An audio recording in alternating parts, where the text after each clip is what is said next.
Salut tout le monde, c'est NLVA-chan, je vous retrouve aujourd'hui pour une nouvelle vidéo en carterie.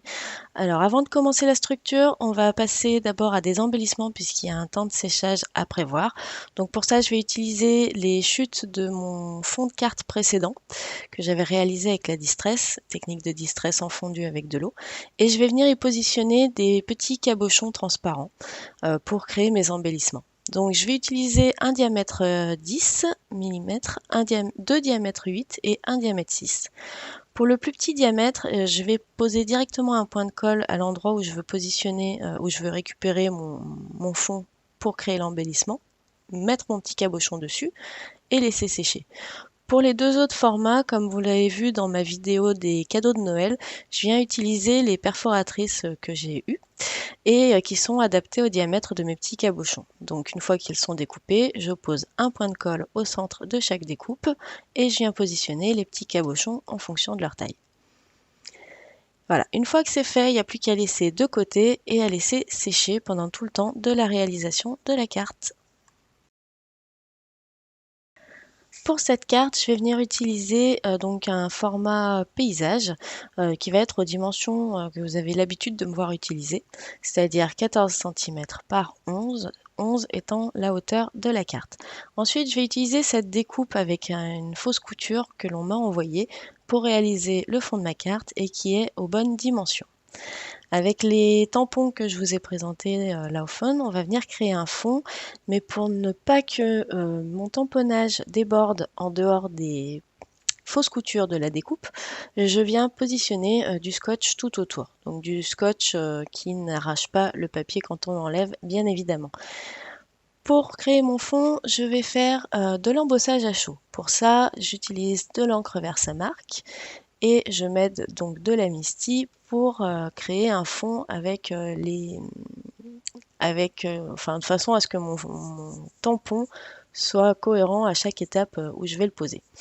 Comme il est très difficile de voir avec la Versamark les endroits où on a tamponné, au fur et à mesure que je vais créer mon fond, je vais venir poser de la poudre à embosser.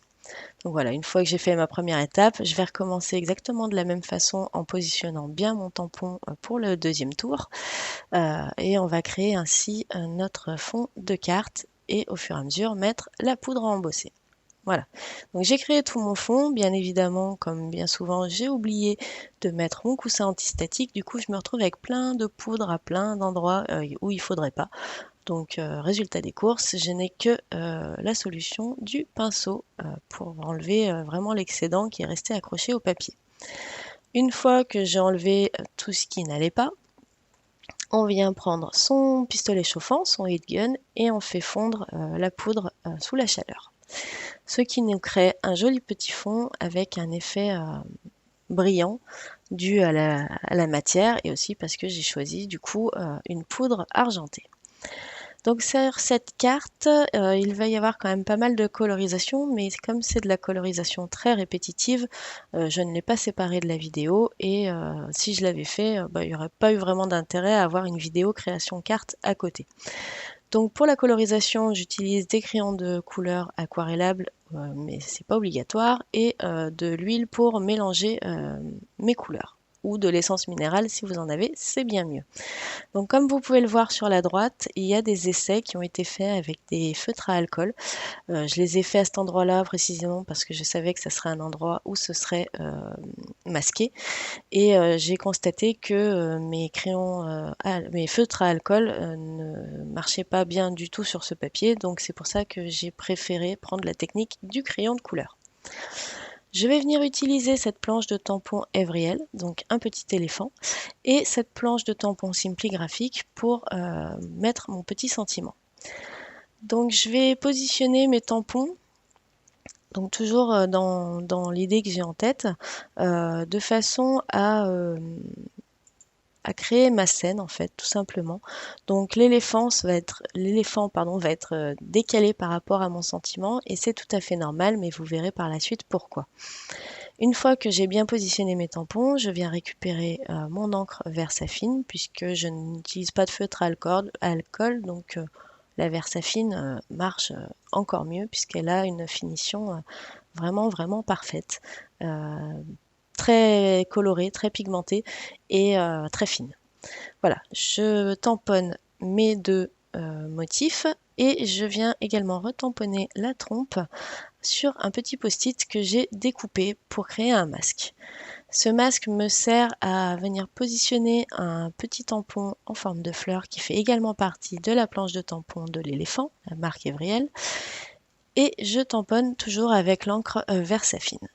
Une fois que j'enlève mon petit masque, on a vraiment un effet beaucoup plus réaliste de l'éléphant qui tient la petite fleur. Toujours dans la partie colorisation de cette carte, j'ai décidé, alors non pas parce que c'est un éléphant, mais vraiment parce que c'était mon but, de faire ma mise en couleur que dans des tons de gris. Parce qu'on a déjà un fond qui est relativement chargé, avec ses couleurs rose, rouge et orange. Du coup, je ne voulais pas surcharger ma carte et c'est pour ça que j'ai pris un ton très très neutre. Et également parce que ça fait aussi un petit rappel avec la poudre embossée argentée. Une petite exception quand même pour créer des petites pommettes à l'éléphant, je vais utiliser oula, un crayon de couleur rose très clair. Ça va être la seule touche de couleur qu'on va avoir sur ce motif. Une fois la colorisation terminée, on va venir découper une partie de mon motif. Donc sur cette feuille de Bristol qui fait 11 de hauteur, je viens découper à 5 cm du bord de droite, en haut et en bas de mon petit éléphant. Je laisse une marge de 1 à 2 mm pour pouvoir créer un contour blanc autour de mon motif. Et ensuite, avec le cutter de précision ou une bonne paire de ciseaux si vous êtes à l'aise avec, il suffit de redécouper le motif tout en laissant cette petite marge de 1 à 2 mm. Une fois que c'est fait, voici le résultat. Ensuite, on va venir coller le fond de ma carte sur la base. Donc pour ça, j'utilise du double face, mais vous pouvez très bien utiliser de la colle liquide. Vous faites comme vous préférez. Je viens positionner donc mon fond et pour éviter de faire baver les crayons de couleur, je protège le fond avec une feuille de papier pour bien appuyer et être sûr que ça a bien adhéré. Pour la partie blanche avec le petit éléphant, j'ai choisi d'utiliser de la mousse 3D pour créer un petit peu de relief sur ma carte. Et une fois que la mousse est positionnée, on n'a plus qu'à poser notre petite bande de papier. Bien entendu, si c'est pas parfaitement ajusté, un coup de ciseau une fois que c'est positionné et vous aurez une finition, une belle finition. Donc maintenant, on passe à mes petits embellissements. Donc j'ai récupéré le plus petit en découpant tout autour. Maintenant que la colle est sèche, ça bouge plus, donc tout se passe bien. Et je n'ai plus qu'à chercher une position, je vais pas y arriver, pour mes petites gouttes d'embellissement. Une fois que j'ai trouvé la position qui me semble idéale, un petit point de colle et on repose nos petits cabochons décorés. Pour finir cette carte, je vais utiliser du Wink of Stella. Donc je vais en mettre sur le petit éléphant, mais également sur pas tous, mais sur certains petits losanges de mon fond de carte. Je ne rajouterai pas de fausse couture étant donné qu'on a déjà l'effet qui est créé sur le fond avec le die de découpe qui a été utilisé pour découper le rectangle. Voilà, ce sera tout pour cette carte. Donc cette carte, je l'ai réalisée juste avant de me rendre compte que ma chaîne YouTube avait atteint les 2000 abonnés. Donc comme elle n'avait pas de destinataire précis et que c'était une carte de remerciement, j'ai décidé de vous la dédier tout simplement pour vous remercier de votre fidélité et d'être toujours présent et présente sur mes vidéos et continuer à me soutenir. Voilà.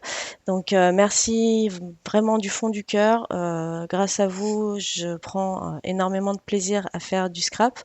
Je prends énormément de plaisir à faire des vidéos et à partager tout cet univers avec vous. Donc de tout cœur, grand merci. En attendant, je vous fais plein de gros bisous et je vous dis à très bientôt pour de nouvelles créas. Bye bye!